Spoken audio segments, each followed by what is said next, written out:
भंडाऱ्यामध्ये मुसळधार पाऊस सुरू आहे। धान पिकांचं त्यामुळे मोठं नुकसान झालंय। शेतकऱ्यांनी वाळत घातलेला धान पाण्यामध्ये भिजलाय। भंडाऱ्यामधली ही दृश्य आपण काहीशी बघू शकतोय, ज्यामुळे मुसळधार पाऊस बरसतोय। शेतकऱ्यांनी वाळत घातलेलं धान्य आता पाण्यामध्ये भिजून गेलेलं आहे, त्यामुळे शेतकऱ्याचं मोठ्या प्रमाणात नुकसान झालंय। धान पिकाचंही मोठं नुकसान झालं। भंडाऱ्यामध्ये मुसळधार पावसाचा हा तडाखा शेतकऱ्यांना बसलाय। शेतकऱ्यांनी वाळत धान्य घातलेलं होतं, ते धान पीक आता संपूर्णपणे पाण्यामध्ये भिजलेलं आहे आणि आपण बघू शकतो हे धान गोळा करताना काही आपल्याला या ठिकाणी शेतकरी सुद्धा दिसतायत, ज्यांचं मोठ्या प्रमाणात खरं तर नुकसान झालंय। आणि या संदर्भात अधिकची माहिती जाणून घेऊयात। आमचे प्रतिनिधी अक्षय आपल्या सोबत आहेत। अक्षय, आपण दृश्यांच्या माध्यमातून बघू शकतोय शेतकऱ्यांचं मोठं नुकसान झालेलं आहे। जे धान पीक आहे ते पाण्यामध्ये पूर्णपणे बुडून गेलंय।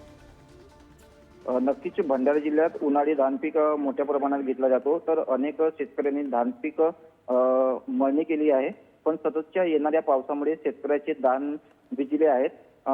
हे घटना लाखांदूर तालुक्यामध्ये काल सायंकाळच्या सुमारास वादळी वाऱ्याने झालेल्या जोरदार पावसामुळे यात धान पीक पूर्णतः ओले चिंब झालेले आहेत आणि शेतकऱ्यांचे मोठ्या प्रमाणात नुकसान झालेले आहे। नक्कीच अक्षय, धन्यवाद दिलेल्या सविस्तर माहितीसाठी। तर दृश्यांच्या माध्यमातून आपण बघू शकतोय भंडाऱ्यामध्ये हा मुसळधार पावसाचा तडाखा बसला आहे। शेतकऱ्यांना त्यांनी आपलं जे धान पीक होतं ते वाळत घातलेलं होतं, मात्र त्या दरम्यानच मुसळधार पाऊस बरसला आणि या पावसात या शेतकऱ्यांचं हे धान पीक पूर्णपणे भिजलंय, त्यामुळे त्यांचं आर्थिक मोठ्या प्रमाणात नुकसान झालंय आणि तेच धान पीक हे काही शेतकरी आहे ते पुन्हा एकदा हे गोळा करताना बघायला मिळत आहेत। आर्थिक संकटामध्ये खरं तर भंडाऱ्यातला शेतकरी सापडलाय।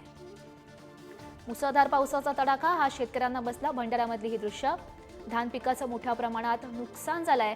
वाळत घातलेला धान पाण्यात भिजला।